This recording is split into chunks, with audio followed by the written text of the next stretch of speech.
A very good morning to all of you. I am Dr. Ranjita and you all are welcome to Study IQ. आज के इस lecture में हम लोग पढ़ने जा रहे हैं क्लास 10 साइंस एनसीईआरटी के चैप्टर नंबर 15 के बारे में। इस चैप्टर में हम लोग पढ़ेंगे अबाउट एनवायरनमेंट। अगर आपका कोई स्पेसिफिक सवाल है तो आप मुझे इस ईमेल एड्रेस पर मेल कर सकते हैं। ये मेरा इंस्टाग्राम लिंक है और ये मेरे टेलीग्राम चैनल का लिंक है। आप जो भी मेरे लेक्चर्स देख रहे हैं उन सबके पीडीएफ को इस चैनल पर जाकर डाउनलोड कर सकते हैं। अगर आप चाहते हैं क्लास 6, 7, 8 और क्लास 9 साइंस एनसीईआरटी के चैप्टर्स को भी पढ़ना तो उन सबके लिंक भी इसी टेलीग्राम चैनल पर शेयर कर दिए गए हैं, आप उसको देख सकते हैं। तो ये जो चैप्टर है अबाउट एनवायरनमेंट, ये चैप्टर के बारे में आप बहुत हद तक जानते हैं क्योंकि ये क्लास 10 साइंस एनसीईआरटी है। तो अगेन मैं फिर से कहूँगी कि मैं अपना कन्वर्सेशन और अपना डिस्कशन जो है वहीं तक लिमिट करूँगी जहाँ तक क्लास 10 में दिया गया है। तो क्लास 10 में जो चीज़ें डिस्कस की गई हैं हम लोग सिर्फ वहीं तक ही पढ़ेंगे। अदरवाइज एनवायरनमेंट एक बहुत ही बड़ा टॉपिक है जिसके अंदर इतने सारे सब टॉपिक्स आते हैं कि मतलब एंडलेस टॉपिक्स है उसके अंदर। तो हम वो सब को जितना क्लास 10 में साइंस एनसीईआरटी में दिया गया हम लोग उतना पढ़ने जा रहे हैं। तो एनवायरनमेंट से आप लोग जानते हैं कि एनवायरनमेंट क्या होता है। एनवायरनमेंट आप अच्छी तरीके से समझ चुके हैं, छोटी क्लासेस में हमने पढ़ा है। हमारा जो सराउंडिंग है सारी की सारी वो हमारा एनवायरनमेंट को कॉन्स्टिट्यूट करती हैं, जिसके अंदर सारी चीज़ें आती हैं। मतलब जो चीज़ें आप सोच सकते हो बायोटिक एबायोटिक दोनों तरीके के कॉम्पोनेंट्स आते हैं उसके अंदर। तो ये आप स्लाइड में से पढ़ सकते हैं। ये सारा स्लाइड को आप खुद रीड कर लीजिए जिसमें कि बताया गया है एनवायरनमेंट क्या है। इस चैप्टर में हम लोग पढ़ने जा रहे हैं कॉम्पोनेंट्स ऑफ एनवायरनमेंट के बारे में। तो अगर हम बात करते हैं सबसे पहले इकोसिस्टम के बारे में, इकोसिस्टम क्या होता है। तो इकोसिस्टम हम जैसा कि छोटी क्लासेस में भी पढ़ चुके हैं। इकोसिस्टम जो होगा उसके कंपोनेंट दोनों तरीके के होंगे, बायोटिक भी होंगे और एबायोटिक कंपोनेंट्स भी होंगे इकोसिस्टम में। जितने भी ऑर्गेनिज्म हैं, चाहे वो plants, animal, micro organism, human beings और उनका फिजिकल सराउंडिंग जब इंटरैक्ट करते हैं तो वो एक नेचर में बैलेंस बना के रखते हैं, क्योंकि बैलेंस होगा तभी तो वो सर्वाइव कर पा रहे हैं। Plants, animal, micro organisms, humans सबके सब एक दूसरे के साथ इंटरैक्ट कर रहे हैं और वो इंटरैक्शन जो है एक बैलेंस इंटरैक्शन है। इसी की वजह से एक बैलेंस जो है मेंटेन है। तो जितने भी इंटरैक्टिंग ऑर्गेनिज्म है, all the interacting organism in an area together with non living constituents of the environment form a ecosystem. तो इकोसिस्टम को समझने के लिए आपको एक सिंपल सी बात है, दोनों कंपोनेंट उसके अंदर आएंगे, सारे के सारे नॉन लिविंग प्लस ऑर्गेनिज्म मतलब लिविंग। तो लिविंग और नॉन लिविंग जितने कंपोनेंट हो सकते हैं एक जगह पर, उन सब का जो इंटरैक्टिव सिस्टम है उसको हम कहते हैं इकोसिस्टम। एक कोई पर्टिकुलर इकोसिस्टम की अगर हम बात करते हैं तो उसके अंदर जितने भी non living as well as living component जो होंगे, जो आपस में इंटरैक्ट कर रहे हैं, उसको हम कहते हैं इकोसिस्टम। तो ये आपको बेसिक सी डेफिनेशन है जो आपके हेड में बिल्कुल क्लियर होनी चाहिए कि इकोसिस्टम का मतलब क्या है, राइट। तो इकोसिस्टम में क्या है, इकोसिस्टम के अंदर बायोटिक कंपोनेंट्स हैं, comprises living organism. Abiotic components हैं जिसके अंदर फिजिकल फैक्टर्स आते हैं। कौन कौन से? एबायोटिक जिसके अंदर फिजिकल फैक्टर्स आएंगे जो क्या होंगे, टेम्परेचर वहाँ का, रेनफॉल, विंड, सॉइल, मिनरल्स, ये सारे के सारे चीज कंपोनेंट्स जब साथ में इंटरैक्ट करते हैं तो वो एक इकोसिस्टम का पार्ट बना देते हैं। जैसे कि अगर आप अपने गार्डन में जाते हैं तो आपको अलग अलग तरीके की घास दिखेगी, धूप आ रही है, मिट्टी पड़ी है, वो सब मिला के क्या बनेंगे, वो सारा का एक इकोसिस्टम है। जितने भी ऑर्गेनिजम्स हैं interact with each other and their growth, reproduction and other activities are affected by the abiotic component of the ecosystem। अगर हम बात करते हैं कि हम सिर्फ और सिर्फ फोकस करेंगे बायोटिक कंपोनेंट पे जो जिंदा है, जो लिविंग है, जैसे कि प्लांट्स हो गए, एनिमल्स हो गए, तो आप एक बात को समझ लीजिए, प्लांट्स, एनिमल, माइक्रो ऑर्गेनिज्म, इन सब की ग्रोथ के लिए एबायोटिक कंपोनेंट्स बहुत ज़्यादा महत्वपूर्ण है। धूप आनी चाहिए, पानी मिलना चाहिए, हवा चलनी चाहिए, मिट्टी होनी चाहिए, तभी जाके वो ग्रो कर पाते हैं। तो अगर आप इकोसिस्टम के इस डायग्राम को देखेंगे, अगर आप इसको समझते आते हैं तो आप कभी भी कंफ्यूज नहीं होंगे कि इकोसिस्टम में अगर सवाल आपको इस तरीके से मिलता है कि इसके अंदर सिर्फ बायोटिक कंपोनेंट है, एबायोटिक नहीं है, तो आपको झट से पता चल जाएगा कि क्या ऑप्शन आपको क्लिक करना है। तो इकोसिस्टम में देखिए क्या है, सोलर रेडिएशन भी आ रही है, मॉइस्चर भी आ रहा है, डिस्टर्बेंस, हवा चल रही है, कुछ भी हो रहा है, हैबिटेट, प्लांट कम्युनिटी भी आएगी, मिनरल्स भी आएंगे, सॉइल, ये सारा का सारा मिलके बनाएगा इकोसिस्टम, राइट। तो जो गार्डन है वो एक इकोसिस्टम है। और क्या इकोसिस्टम हो सकता है, एक जंगल भी इकोसिस्टम हो सकता है, एक तालाब भी इकोसिस्टम हो सकता है, लेक भी इकोसिस्टम हो सकती है, क्रॉप फील्ड जो होते हैं जहाँ पे हम खुद अपने खेत में फसलें उगाते हैं, किसान खेत में फसलें उगाते हैं, वो भी एक तरीके का इकोसिस्टम है, बट वो क्या है, आर्टिफिशियल इकोसिस्टम है, कैसे हमने उसको खुद बनाया है। इसी तरीके से मान लीजिए आपने कहीं पे किसी जंगल के बीच में एक गड्ढा खोद के वहाँ पर आपने एक तालाब बना दिया, उसके अंदर आपने मछलियाँ डाल दी, उसके चारों तरफ आपने पेड़ लगा दिए, तो फिर क्या होगा, वो भी एक इकोसिस्टम बन जाएगा। कैसा, आर्टिफिशियल इकोसिस्टम बन जाएगा जिसको आपने क्रिएट किया है, राइट। तो हमने पहले वाली क्लासेस में क्या देखा, ऑर्गेनिजम्स जो है उसको हम ग्रुप कर सकते हैं, कैसे, किस तरीके से ग्रुप करते हैं ऑर्गेनिजम्स को हम। इकोसिस्टम की डेफिनेशन आप समझ गए। Now we are jumping to next topic. अगर हम नेक्स्ट टॉपिक ले रहे हैं, नेक्स्ट टॉपिक में हम लोग बात कर रहे हैं कि अगर हमें ऑर्गेनिज्म को कैटेगराइज करना है, उनका ग्रुपिज्म करना है, तो हमने किस तरीके से किया है अपने समझ के लिए। सारे ऑर्गेनिजम्स हैं तो हमने उनको बताया प्रोड्यूसर्स, कंज्यूमर्स एंड डीकम्पोजर्स। हमने 3 तरीके से उनको कैटेगराइज किया है, प्रोड्यूसर्स, कंज्यूमर्स एंड डीकम्पोजर्स। इसके बारे में हमने छोटी क्लासेस में भी पढ़ा था, हम अभी भी इसके बारे में समझेंगे। प्रोड्यूसर मतलब वो किस तरीके से सरवाइव करते हैं एनवायरनमेंट में, उसके अकॉर्डिंग हमने उनको या तो प्रोड्यूसर कहा है, या तो कंज्यूमर कहा है, या तो डीकम्पोजर कह दिया। तो प्रोड्यूसर्स कौन होते हैं, जैसा कि नाम से ही पता चल रहा है, जो कि खुद अपना खाना प्रोड्यूस करते हैं। ओके, हमने ये सब कुछ कहाँ पढ़ा था, हमने छोटी क्लासेस में पढ़ते जा रहे हैं हम। अब इस बात को आप समझने की कोशिश करिए, वो कौन से ऑर्गेनिजम्स हैं जो कि ऑर्गेनिक कंपाउंड्स बना सकते हैं। कौन से ऑर्गेनिक कंपाउंड्स, शुगर, स्टार्च। किससे बनाते हैं वो, inorganic substance using radiant energy of sun in presence of chlorophyll. वो कौन से ऑर्गेनिज्म है, हम जानते हैं उन्हें हम प्लांट्स कहते हैं।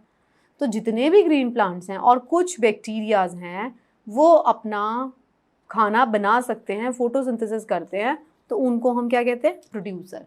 तो प्रोड्यूसर का क्या मतलब होता है भाई, जो अपना खाना खुद प्रोड्यूस कर रहे हैं, दे आर कॉल्ड प्रोड्यूसर्स। उसके अंदर सारे प्लांट्स आएंगे और कुछ बैक्टीरियाज भी आ जाएंगे। अब बात करते हैं, जो ऑर्गेनिज्म डिपेंड होते हैं प्रोड्यूसर पे, या तो डायरेक्टली या तो इनडायरेक्टली। ये बात हम पहले भी कर चुके हैं कि जो प्रोड्यूसर्स होते हैं, जिनके पास क्लोरोफिल है, जो प्लांट्स हैं, जो कि सनलाइट और मिट्टी और मिनरल्स, उन सबको मिला के, पानी, उन सबको मिला के क्या बना रहे हैं, वो शुगर का फॉर्मेशन कर रहे हैं, स्टार्च का फॉर्मेशन कर रहे हैं, मतलब खाना बना रहे हैं। वो अपने लिए भी खाना बना रहे हैं और बाकी सब लोगों के लिए भी खाना बना रहे हैं। जितने भी माइक्रो ऑर्गेनिजम्स, ह्यूमंस, जितना भी पॉसिबल आप सोच सकते हो, उन सब के लिए खाना बना रहे हैं, तो वो प्रोड्यूसर्स हैं। अब मैंने आपको ये बताया था कि प्रोड्यूसर्स जो होते हैं वो प्रोड्यूस करते हैं, बाकी सब herbivorous as well as carnivorous, दोनों के दोनों, सबके सब जो होते हैं अल्टीमेटली डिपेंडेंट होते हैं किसके ऊपर, प्लांट्स के ऊपर, मतलब प्रोड्यूसर्स के ऊपर ही वो डिपेंडेंट होते हैं। जो प्राइमरी कंज्यूमर्स होंगे, मतलब हर्बीवोरस, वो प्लांट्स खा रहे हैं। जो सेकेंडरी कंज्यूमर्स हो रहे हैं वो प्राइमरी कंज्यूमर को कंज्यूम कर रहे हैं। टर्शरी क्या है, वो उसको कंज्यूम कर रहे हैं। तो इसी तरीके से चेन चल रही है, सेकेंडरी टर्शरी, है ना।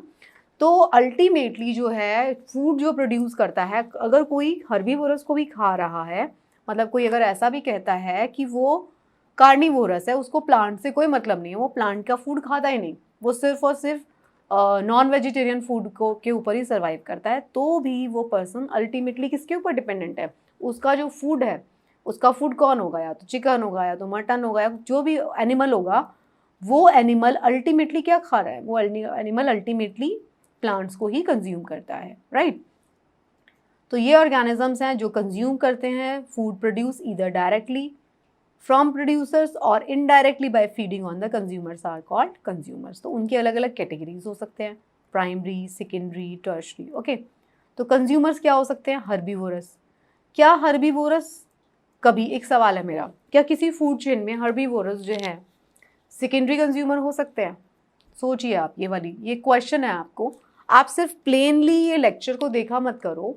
जब भी आप किसी लेक्चर को देखते हो, नॉट ओनली माय लेक्चर, आप किसी के भी लेक्चर्स को देखते हो, चाहे वो हिस्ट्री है, ज्योग्राफी है, करंट अफेयर्स है, कुछ भी आप अगर आप देखते हैं, तो ये मैं आपकी स्ट्रॉन्ग एडवाइस दे रही हूँ आपको, अपना दिमाग को हमेशा एक्टिव पोजीशन पे रखिए। इन द सेंस, आप सोचिए ज़रूर कि आपको क्या पढ़ाया जा रहा है, आप क्या पढ़ रहे हैं, क्या सुन रहे हैं, क्या देख रहे हैं, उसको सोच लीजिए ना, राइट। तो कंज्यूमर कौन कौन से हैं? Herbivorous, carnivorous, omnivorous, parasites. ये सब के सब क्या है? कंज्यूमर है। पैरासाइट्स क्या होते हैं? हमने पढ़ा था इसकी क्लासिफिकेशन में भी। पैरासाइट जो दूसरे ऑर्गेनिज्म के ऊपर फीड करते हैं, दोज आर पैरासाइट्स। ओमनीवोरस क्या होते हैं?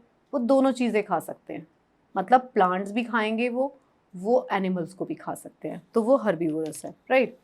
तो आपको can you give example of each of these categories of consumer? इन सब के एग्जाम्पल्स आपको पता है? सोचिए आप, आपको पता होने चाहिए। हम क्लास 10 पढ़ रहे हैं तो हम क्लास 6, 7, 8, 9 पढ़ चुके हैं, तो इसलिए I am expecting you to know the answer for these question.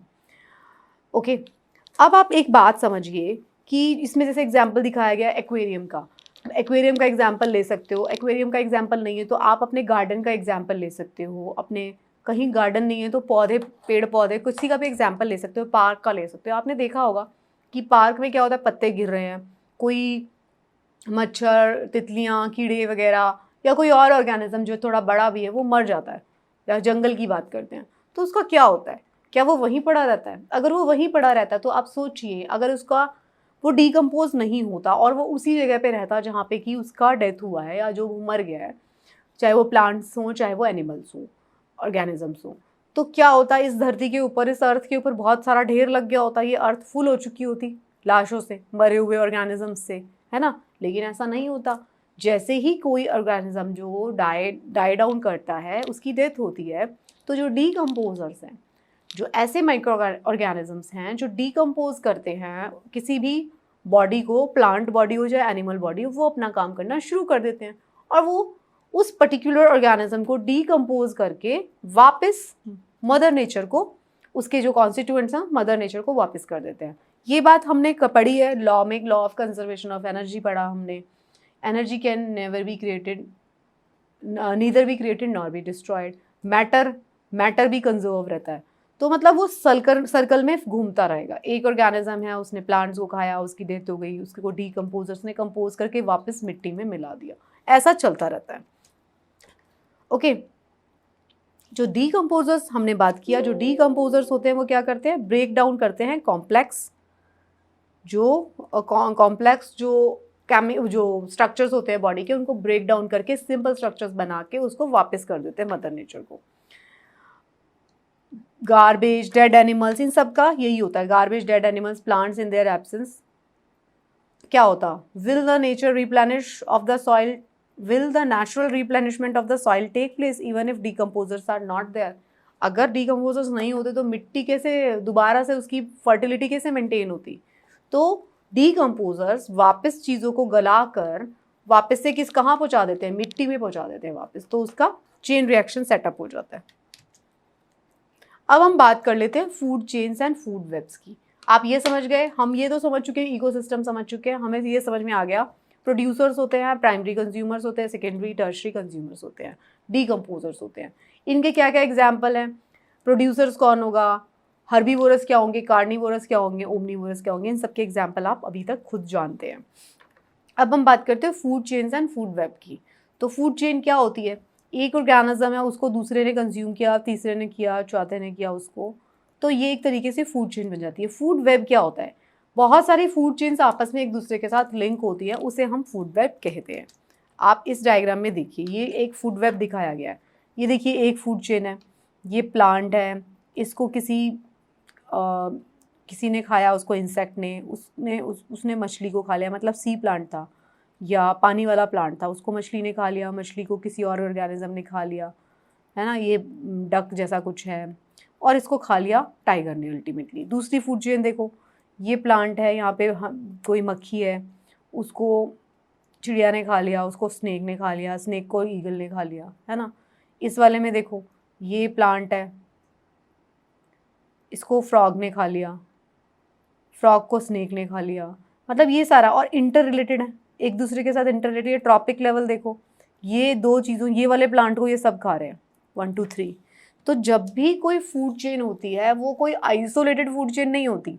ऐसा नहीं है कि भाई वो माइक्रो ऑर्गेनिजम्स या वो ऑर्गेनिज्म उसी फूड चेन का पार्ट है, ऐसा नहीं होता।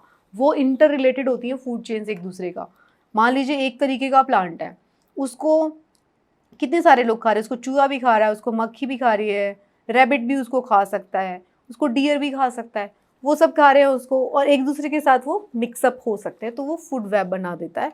फूड चेन जो इंटर रिलेटेड रहेंगी वो फूड वेब बना देंगी, ठीक है। तो सिंपल सी बात है, तो ये आप समझ गए। हमें जो बात समझनी है, एक लेवल जो है, मतलब प्रोड्यूसर्स लेवल से प्राइमरी कंज्यूमर लेवल तक जब एनर्जी ट्रांसफ़र होती है, मैटर ट्रांसफ़र होता है, वो कितना परसेंटेज ऑफ एनर्जी ट्रांसफ़र हो पाती है, हम उसके ऊपर फोकस करेंगे। Because the small things, the simple things we know by this time, हमें समझ में आ चुका है। तो अगर हम बात करते हैं, ईच स्टेप और level of the food chain forms a trophic level. एक एक जो लेवल होता है उसको ट्रॉफिक लेवल कहते हैं। देखिए ये फर्स्ट लेवल है, first, second, third, fourth, fifth, मान लीजिए सिक्स है, इसमें से ये इसको सिक्स, इस वाली में सिक्स है।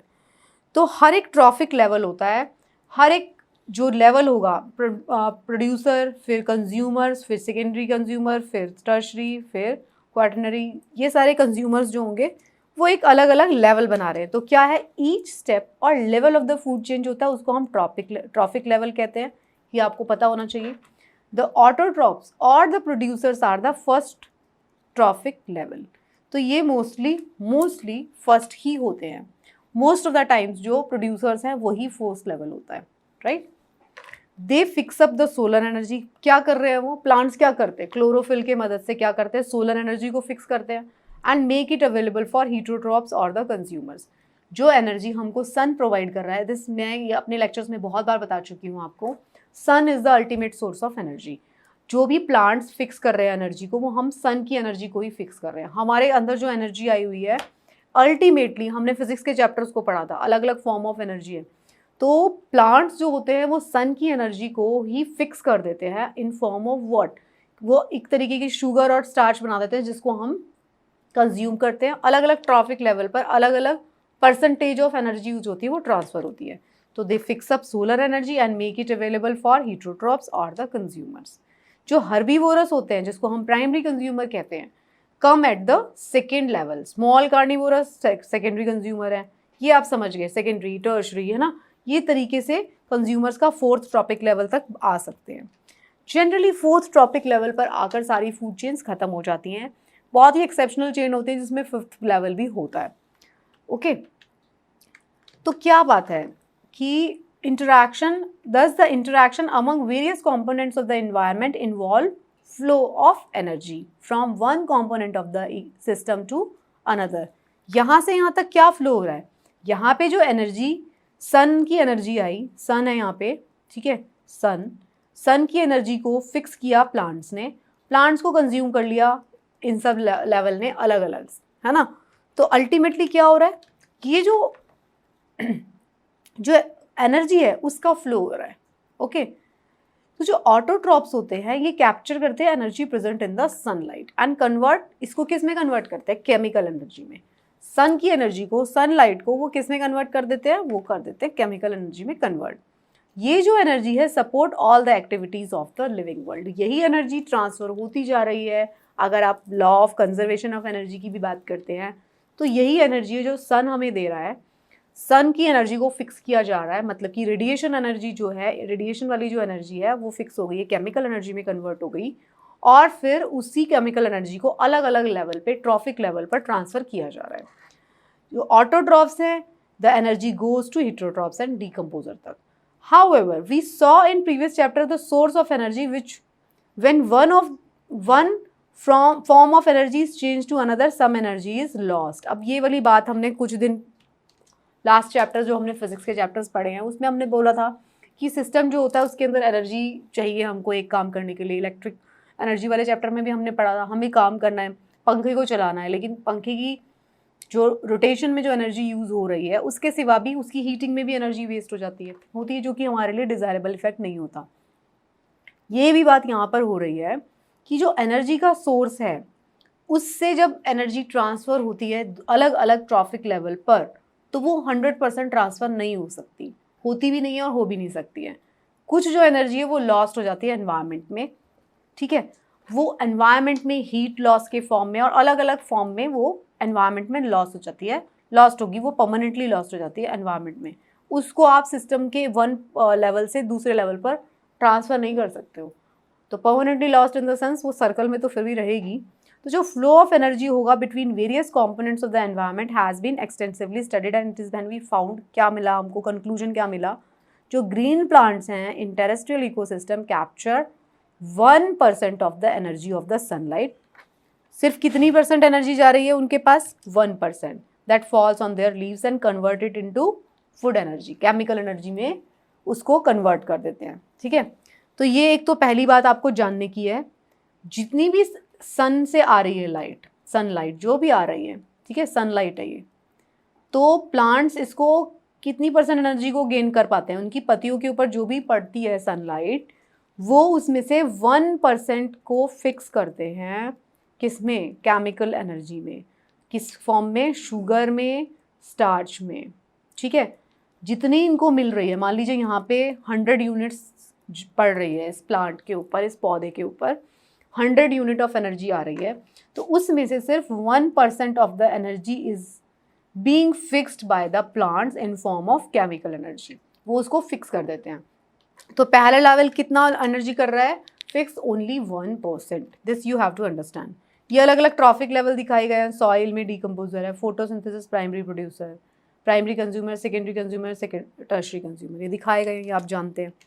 तो हम बात कर रहे थे कि ग्रीन प्लांट्स ने कितनी परसेंट एनर्जी फिक्स की? Only 1% of the energy is being fixed by plants. तो जब green plants are eaten by primary consumer, तो क्या होगा? क्या वो 1% जो एनर्जी उन्होंने फिक्स की है पूरी की पूरी उनके पास पहुंच जाएगी? नो। तो जो great deal of energy is lost as heat to the environment, some amount goes to digestion. इतनी सारी बॉडी की हीट मेंटेन करने में चली जाएगी, डाइजेशन में, काम करने में, रेस्ट करने में, रिप्रोडक्शन में, ग्रोथ में, उसकी सारी एनर्जी चली जाएगी। ओके, प्लांट्स ने जितनी फिक्स की और उसके बाद उसको प्राइमरी कंज्यूमर ने कंज्यूम किया, तो उसने सारी की सारी एनर्जी को लगा दिया। An average of 10% of the food eaten is turn into its own body and make available for the next level of consumers. सिर्फ 10% जो एनर्जी है एक लेवल से दूसरे लेवल पर जाती है। सबसे पहले सन की जो एनर्जी है उसका 1% फिक्स करते हैं प्लांट। उसके बाद जो नेक्स्ट लेवल है उस पर कितनी एनर्जी ट्रांसफ़र होती है? सिर्फ 10%। यहाँ पे तो अल्टीमेट सोर्स कौन था? सन। उसकी 1% एनर्जी को हमने यहाँ पे कर लिया। यहाँ से यहाँ जा रही है 10%, उसका 10% यहाँ से यहाँ, उसका 10% यहाँ से यहाँ, राइट। तो ये जो 10% एनर्जी ट्रांसफ़र हो रही है ना, वो इतना कम होती है, इसीलिए 4 ट्रॉपिक लेवल से ज़्यादा बन ही नहीं पाते। जो 10% है can be taken an average. ये जो 10% है taken as average value for amount of organic matter that is present at each step and reaches the next level of consumer. तो जो सिर्फ 10% जो है वही आगे जाता है। Since so little energy is available for the next level of consumer, food chains generally consist only 3 or 4 steps. यही कारण है, ये आपका एक probable MCQ भी हो सकता है, आपके पास एक सवाल भी हो सकता है ये, कि जितनी एनर्जी एक ट्रॉफिक लेवल से दूसरे ट्रॉफिक लेवल पर जाती है वो सिर्फ 10% होती है। तो 3rd 4th ट्रॉपिक लेवल पर जाते जाते जो एनर्जी है वो बहुत कम रह जाएगी। इसीलिए 3 से ज़्यादा ट्रॉफिक लेवल कभी होते नहीं है नेचर में, राइट। जो लॉस ऑफ एनर्जी है each step is so great that very little usable energy remains after 4 traffic level. तो 4th ट्रॉफिक लेवल के बाद जितनी एनर्जी बचेगी वो बहुत कम हो चुकी होगी, इसलिए उससे ज़्यादा ट्रॉफिक लेवल नहीं हो सकते। तो सिर्फ नेचर में 3 से 4 ट्रॉफिक लेवल मिलेंगे आपको मोस्टली, क्योंकि एनर्जी जो है जितनी प्लांट्स ने फिक्स की है 1% ऑफ द सन की एनर्जी, उस एनर्जी का 10% ही नेक्स्ट लेवल पे जाता है। और 10% जब नेक्स्ट लेवल पे जाता है तो उसका अमाउंट बहुत कम होता जाता है। तो ये जो 10% लॉ है ये आपको समझ में आ गया होगा। आगे जो होता है एक लेवल से दूसरे ट्रॉफिक लेवल पे ओनली 10% इज पास ऑन। तो ये एनर्जी फ्लो दिखाया गया। प्रोड्यूसर्स हैं, उनके पास देखिए इतनी एनर्जी है, उसका 10% हर्बीवोरस के पास जा रहा है, फिर कार्निवोरस के पास जा रहा है, टर्शरी कार्निवोरस के पास जा रहा है, ग्रास, फिर उसको चूहे ने खाया, फिर उसको स्नेक ने खाया, फिर उसको ईगल ने खा लिया। ओके, तो उसके पास एनर्जी कितनी थोड़ी सी जा रही है बस, एनर्जी फ्लो। ओके, अब एक बात और आपको समझना, एनर्जी फ्लो क्या हो रहा है? यूनिडायरेक्शनल। क्या ये इसको दे सकता है? नहीं। तो generally great number of individuals at the lower trophic level of an ecosystem, the greatest number is of producer. इसीलिए प्रोड्यूसर बहुत ज़्यादा होते हैं। The length and the complexity of the food chain vary greatly. Each organism is generally eaten by 2 or more other kinds of organism, which is in turn are eaten by several other organisms. तो आप ये देखिए, जब भी आप इसमें देखेंगे ये वाला जो बेस होगा ये बहुत बड़ा लार्ज बेस होगा। मतलब क्या है, ये जो बेस होगा इसके अंदर अगर आप मास कैलकुलेट करते हैं या नंबर्स कैलकुलेट करते हैं तो इसके इस सबसे जो बेस होगा पिरामिड का उसमें सबसे ज़्यादा नंबर्स होंगे और मास होगा। आगे आगे आप जैसे बढ़ते जाएंगे एपेक्स की तरफ जैसे आप पहुंचेंगे तो numbers as well as mass will keep on decreasing. Tertiary consumers कम होते हैं हमेशा, सेकेंडरी कंज्यूमर उससे थोड़े ज़्यादा हो सकते हैं, प्राइमरी कंज्यूमर्स जो होंगे काफ़ी ज़्यादा होंगे। तो आप उनका नंबर भी देख सकते हैं, उनका मास भी देख सकते हैं। ठीक है, तो फूड चेन क्या होती है? Instead of a straight line food chain the relationship can be shown as series of branching lines called food web. इसलिए हमेशा फूड वेब्स होते हैं क्योंकि एक ही तरीके के प्लांट्स को या एक ही तरीके के प्राइमरी प्रोड्यूसर्स को या एक ही तरीके के प्राइमरी कंज्यूमर्स को बहुत सारे तरीके के सेकेंडरी कंज्यूमर्स जो है वो कंज्यूम करते हैं। ठीक है, अब आपको एक चीज़ और समझ लीजिए, जो आपने एनर्जी फ्लो डायग्राम देखा उससे आपको दो बातें क्लियर हो जाती हैं। पहली बात कि जो फ्लो ऑफ एनर्जी है वो हमेशा यूनिडायरेक्शनल है ना, यहाँ से यहाँ एनर्जी ट्रांसफ़र हो रही है यूनिडायरेक्शनल, यहाँ से यहाँ जा रही है, यहाँ से यहाँ जा रही है, यहाँ से यहाँ जा रही है। ऐसा होता है कभी कि ये इसको एनर्जी दे दे? नहीं, तो यूनिडायरेक्शनल फ्लो है। पहली बात जो हमको समझ में आती है, first thing, the flow of energy is unidirectional. The energy that is captured by the autotrophs does not revert back to solar inputs. क्या जो प्लांट्स ने फिक्स की है एनर्जी, क्या हम सन को दे सकते हैं वापस? जा रही है क्या सन के पास वापस? नहीं। And the energy which passes to the herbivores does not come back to autotrophs. तो वो ऑटोट्रॉप्स को भी वापस नहीं दे सकते। पौधे जो है वापस से सन को एनर्जी नहीं दे सकते। जिनको पौधों ने जो पौधों को कंज्यूम कर रहे हैं ऑर्गेनिजम्स, वो पौधों को वापस एनर्जी नहीं दे सकते। तो इसमें क्या है, as it moves progressively through the various trophic level it has no longer available to previous level. तो इसीलिए एनर्जी का जो फ्लो है वो यूनिडायरेक्शनल है। एनर्जी एक लेवल से दूसरे लेवल पे पहुंच जाती है, उस लेवल से वापस नीचे नहीं आती। ओके, दूसरी क्या बात है, जो एनर्जी है available at each trophic level get diminished, वो हमेशा कम होती जाएगी progressively due to loss of energy at each level. ऐसा कभी नहीं होगा कि इस लेवल से जाके इस लेवल पर एनर्जी बढ़ रही है, नो। ये हमेशा एक तो यूनिडायरेक्शनल रहेगी और एक हमेशा कंज्यूम मतलब लेस और लेस एनर्जी ऊपर ट्रांसफर होगी। Energy available at each topic level get diminished, ये सेकेंड बात है, पहली बात। और दूसरी बात, another interesting aspect of food chain is how unknowingly some harmful chemicals enter our body through the food chain. अब हम एक नेक्स्ट टॉपिक पे जंप कर रहे हैं। पहले आपको इतनी बात समझ में आ जानी चाहिए कि जो हमने फूड चेन और फूड वेब देखा जिसमें कि अलग अलग क्या हैं, ट्रॉफिक लेवल्स हैं, प्राइमरी कंज्यूमर है, सेकेंडरी कंज्यूमर है, टर्शरी कंज्यूमर है, हर एक लेवल को हम ट्रॉफिक लेवल कहते हैं। जो भी एनर्जी है वो कहाँ से आ रही है, अल्टीमेटली वो सन की एनर्जी है जिसको प्लांट्स ने फिक्स कर दिया केमिकल एनर्जी के फॉर्म में। क्या बना दिया प्लांट्स ने बना दिया शुगर, स्टार्च, और उसी को हम लोग खाते हैं। हर्बीवोरस खाते हैं और हर्बीवोरस को कार्निवोरस खाते हैं, प्राइमरी कंज्यूमर, सेकेंडरी कंज्यूमर, ये सब खाते हैं उसको। तो हमने ये बात समझ लिया। इसका जो ये एनर्जी फ्लो है वो हमेशा यूनिडायरेक्शनल रहेगा और एनर्जी हर एक लेवल पर कम होती रहेगी। अब हम बात करेंगे एक नेक्स्ट टॉपिक की।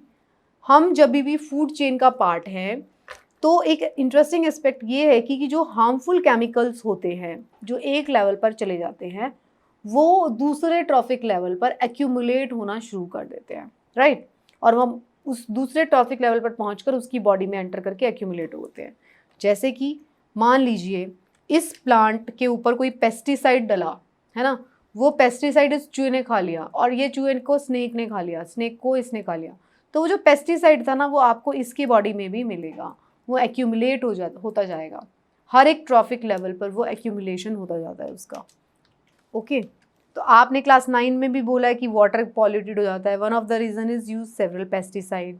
तो ये जो पेस्टिसाइड्स होते हैं जब भी यूज़ होते हैं तो क्या होता है, जो भी केमिकल ये कैसे पहुंचते हैं पानी में, आपने पौधों के ऊपर स्प्रे किया, आपने मतलब किसानों ने जो भी वहाँ पे अपनी फसल उगा रहे हैं उन्होंने एक्सेस ऑफ पेस्टिसाइड डाल दिया पौधों के ऊपर, जितना कंज्यूम भी नहीं हो पा रहा था। वो जैसे ही बारिश आएगी, पानी आएगा, तो वो पानी के साथ साथ अलग अलग जगह पर पहुँच जाएगा, तालाब में पहुँच जाएगा, अंडरग्राउंड वाटर में पहुँच जाएगा, सब जगह पहुँच जाएगा। सॉइल में चला जाएगा। सॉइल से क्या होगा, एब्जॉर्ब, फिर उसको प्लांट्स दोबारा एब्जॉर्ब कर लेंगे।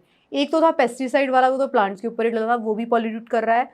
साथ में मान लीजिए कोई और केमिकल है, किसी फैक्ट्री का वेस्ट है जो कि पानी में मिला दिया गया और वो पानी में चला गया, और वही पानी अगर पौधों में डाला गया तो वो पौधे भी एब्जॉर्ब कर लेते हैं उस केमिकल को भी, ठीक है।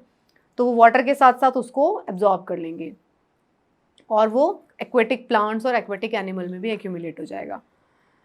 इस तरीके से जब वो एक्वेटिक प्लांट्स में भी चला गया, एनिमल्स में भी चला गया, प्लांट्स में भी चला गया, तो वो क्या होगा, धीरे धीरे वो फूड चेन के अंदर आ जाएगा। जो जो उस प्लांट्स को, उस एनिमल को कंज्यूम करेगा, जो जो कंज्यूमर, वो उसके अंदर एक्यूमुलेट होना शुरू हो जाएगा। और अगर ये नॉन डिग्रेडेबल है तो this get accumulated progressively at each trophic level. वो हर एक जगह पर ट्रॉपिक लेवल पर अगर वो बायोडिग्रेड नहीं हो रहा तो वो एक्यूमुलेट करता जाएगा अलग अलग ट्रॉपिक लेवल पे, अलग अलग ऑर्गेनिजम्स के बॉडीज़ में। ह्यूमन बींग्स जो होते हैं वो टॉप लेवल पे बैठे होते हैं फूड चेन में। ह्यूमन बींग्स टॉप लेवल पे रहते हैं, क्या मतलब है, ह्यूमन बींग्स को कौन खाता है, कोई नहीं खाता ह्यूमन बींग्स को। ह्यूमन बींग्स हमेशा टर्शरी कंज्यूमर ही होते हैं। द मैक्सिमम कॉन्सेंट्रेशन तो इसीलिए कहाँ पे होती है, हमारी बॉडीज़ में, ह्यूमन बींग्स के बॉडीज़ में। जो टर्शरी कंज्यूमर होंगे, जैसे कि जो जो आते हैं, अब आप फूड वेब में देख लो कौन कौन आता है टर्शरी कंज्यूमर में, देख लीजिए आप, ये देखा था ना हमने कौन कौन है। ये जैसे ईगल हो गई, आउल हो गया, पीकॉक हो गया, ह्यूमंस हो गए, ये सब के सब, ये इन सब की बॉडीज़ में ही, क्योंकि ये टर्शरी कंज्यूमर्स हैं तो इन्हीं सब की बॉडी में सबसे ज़्यादा एक्यूमुलेशन होती है। और ह्यूमन बॉडी में क्यों होती है सबसे ज़्यादा, क्योंकि हम लोग ही पेस्टिसाइड जला हुआ खाना खाते हैं, हम लोगों ने ही तो केमिकल्स डाले हैं ना, तो उसका सबसे ज़्यादा नुकसान भी हम लोग को ही झेलना पड़ता है। और स्पीशीज़ को भी होता है, लेकिन हम बात तभी करते हैं जब हमारी स्पीशी को हार्म होती है। हमें क्या फ़र्क पड़ता है कि किसी एक मरीन जो फ़िश है वो एक्सटिंक्ट हो गई, हमें फ़र्क पड़ता है, हमें तो दिखाई भी नहीं देती। हम प्लेन्स में रहने वाले जो लोग हैं उनको कहाँ मछलियाँ दिखाई देती हैं। और मान लीजिए अगर आप हर्बीवोर, आप अगर वेजिटेरियन हो सो कॉल्ड, तो वैसे भी आपको नहीं दिखाई देगी। आपको क्या लेना देना है, कोई एक पर्टिकुलर टाइप की फ़िश एक्सटिंक्ट हो गई या एक कोई पर्टिकुलर टाइप का इंसेक्ट जो है वो एक्सटिंक्ट हो गया, तो उससे हमें तब तक कोई फ़र्क नहीं पड़ता जब तक कि वो हमारी खुद की स्पीशी को अफेक्ट ना कर रहा हो। और आजकल तो हम इतने ज़्यादा इनसेंसिटिव हो गए हैं, इतने हार्ड स्किन्ड हो चुके हैं कि हमें अब इस चीज़ से भी फ़र्क नहीं पड़ता कि हमारी स्पीशी भी हार्म हो रही है, हमें उससे भी फ़र्क नहीं पड़ता। अब तो हमें सिर्फ तभी फ़र्क पड़ता है जब हमारी खुद की फैमिली हार्म होती है। और कुछ लोग तो और भी उसके एपेक्स एपिटॉम पे पहुंच गए हैं, उनको उससे भी फ़र्क नहीं पड़ता, तब तक वो खुद की बॉडी हार्म नहीं होती, तब तक उनको फ़र्क नहीं पड़ता। एनीवेज, बात यहाँ पे, क्योंकि हम ये इस चैप्टर में एनवायरनमेंट की बात कर रहे हैं, तो बात यही कहनी थी मुझे इस सब बात से कि जो टर्शरी कंज्यूमर्स रहेंगे वही सबसे ज़्यादा अफेक्टेड होंगे जब भी बायो एक्यूमुलेशन होती है हार्मफुल सब्सटेंसेस की। और वो हार्मफुल सब्सटेंस क्रिएट भी हम नहीं किए हैं, तो इसीलिए हम सबसे ज़्यादा अफेक्टेड होते हैं उससे। क्योंकि ह्यूमन बींग्स जो है टॉप लेवल पे बैठे हैं फूड चेन की, तो मैक्सिमम कंसंट्रेशन कहाँ पे होती है, उन्हीं की बॉडीज़ में। तो ये जो फिनोमिना है जो कि मैक्सिमम कंसंट्रेशन हो रही है किसी नॉन बायोडिग्रेडेबल सब्सटेंस की, उसको बोलते हैं हम बायोलॉजिकल मैग्निफिकेशन या बायो मैग्निफिकेशन। मतलब मैग्नीफाई होता जा रहा है दैट पर्टिकुलर सब्सटेंस, इंग्लिश का वर्ड है, ठीक है। तो बायो मैग्निफिकेशन हो रही है, एक जगह से अलग अलग ट्रॉफिक लेवल पे वो एक्यूमुलेट होता जा रहा है। This is the reason why our food grains such as wheat and rice, vegetables and fruits and even meat contains varying amount of pesticides residue. उनके अंदर पेस्टिसाइड्स के रेजिड्यू आते हैं। कैसे आते हैं वो पानी में मिले होते हैं। तो पौधे, देखिए अब सोचने की बात है, हम जब तक ये पढ़ते नहीं ना बातें तब तक हम ना सोचते नहीं हैं। होता क्या है, किसी इंडस्ट्री ने केमिकल रिलीज़ कर दिया किसी नदी में, वही नदी ने पानी दे दिया, या तालाब में उसी नदी ने पानी दे दिया वो पौधों को, उसी तालाब से पानी मिला पौधों को, पौधों ने एब्जॉर्ब कर लिया, वही पौधे, उन्हीं की सब्जियां हमने खाई। या जो नदी थी उसके अंदर मछलियाँ रहती थी, उन मछलियों ने वही वाटर कंज्यूम किया, उन मछली को हमने खाया, तो वो सारा का सारा क्या हुआ, हमारी बॉडी में एक्यूमुलेट हो जाएगा धीरे धीरे। या वो जो पौधे थे उस पौधे को किसी और जानवर ने खाया और उस जानवर को हमने खा लिया। अब आप सोचेंगे कि क्या नॉन वेजिटेरियन होने से हमारी बॉडी में ज़्यादा एक्यूमुलेशन होती है? तो ऐसा भी कुछ नहीं है, क्योंकि वेजिटेरियन जो चीज़ें हैं, अगर आप सब्जियां भी खा रहे हो वो भी हार्मलेस नहीं है। क्योंकि सब्जियों में भी एक्यूमुलेट हो रहा है। अगर आप सब्जियां भी कंज्यूम कर रहे हो, फ्रूट्स कंज्यूम कर रहे हो, उसके अंदर भी बायो एक्यूमुलेशन हो रही है, और वो अगर आप कंज्यूम करते हो तो वो भी आपकी बॉडी में जा रहा है। तो क्या बताएं, सॉल्यूशन तो इसका ऑर्गेनिक फूड जो है वो इसका सॉल्यूशन है। अब मुझे नहीं पता है कि वो जो ऑर्गेनिक फूड सो कॉल्ड कहा जाता है ऑर्गेनिक फूड, वो किस हद तक ऑर्गेनिक फूड है, उसको कितना टेस्टिंग लैब्स में पास होने के बाद कितने लेवल पे वो टेस्ट होता है। तो और जो वो टेस्ट हो रहा है वो जिन सब केमिकल के लिए हो रहा है, सिर्फ हार्मफुल केमिकल्स के कुछ लिस्ट के लिए टेस्ट हो रहा है, या सभी केमिकल तरीके के केमिकल्स जो लेस हार्मफुल है उनके लिए भी टेस्ट हो रहा है। सो एनीवेज, ये एक छोटी सी बात नहीं है, ये बहुत बड़ी बात है जिसमें पूरा का पूरा सिस्टम इन्वॉल्व है। तो समझ ज़रूर आना चाहिए, क्योंकि पहले लेवल पे जब आप समझेंगे तभी आप कुछ करेंगे आगे। अगर आप समझ में ही नहीं आता, आप उस चीज़ के लिए सेंसिटाइज ही नहीं हुए, तो फिर आप उस चीज़ के बारे में अच्छा काम कैसे करेंगे, उस पर सवाल कैसे उठाएंगे। तो समझना ज़रूरी था। तो ये जो चैप्टर था इसमें हमने बात किया, this was the first part, इसमें हमने बात किया इकोसिस्टम क्या होता है, बायो एक्यूमुलेशन किस तरीके से हो रही है, फूड चेन और फूड वेब में क्या डिफरेंस होता है, this was the first part. Second part में भी हम लोग एनवायरनमेंट की ही बात करेंगे, हम इसमें सेकेंड पार्ट में ओजोन डिप्लीशन के बारे में बात करेंगे। सो आई होप आपको फर्स्ट पार्ट समझ में आया होगा। इस चैप्टर में बहुत सारी चीज़ें जो थी, वही मैं फिर से कहूँगी कि ये थॉट प्रोवोकिंग चैप्टर ज़्यादा है, क्योंकि जो आप उसके फैक्ट्स हैं वो काफ़ी हद तक जानते हैं, या फिर फैक्ट्स को जानना जो होता है बहुत ही कम समय में आप फैक्ट्स को जान सकते हैं। बट फैक्ट्स जानना ज़्यादा इम्पॉर्टेंट नहीं है, अपने हेड के अंदर क्लैरिटी लेके आना ज़्यादा इम्पॉर्टेंट है। उस चीज़ को जानना कि कौन कौन सी चीज़ें, कौन कौन से पेस्टिसाइड एक्यूमुलेट हो रहे हैं, इट्स वेरी सिंपल, वो 5 मिनट का काम है समझना। बट ये चीज़ समझना कि वो पेस्टिसाइड जो अगर एक्यूमुलेट हो रहे हैं तो वो कितने हार्मफुल हो सकते हैं हमारे एनवायरनमेंट के लिए, हमारे खुद के बॉडीज़ के लिए, हमारी खुद की स्पीशी के लिए, that is much more important. So I hope and I wish कि ये चैप्टर ने आपको कुछ insights दिए होंगे। Thank you so much and you will be able to solve the questions also. Best of luck for your preparation.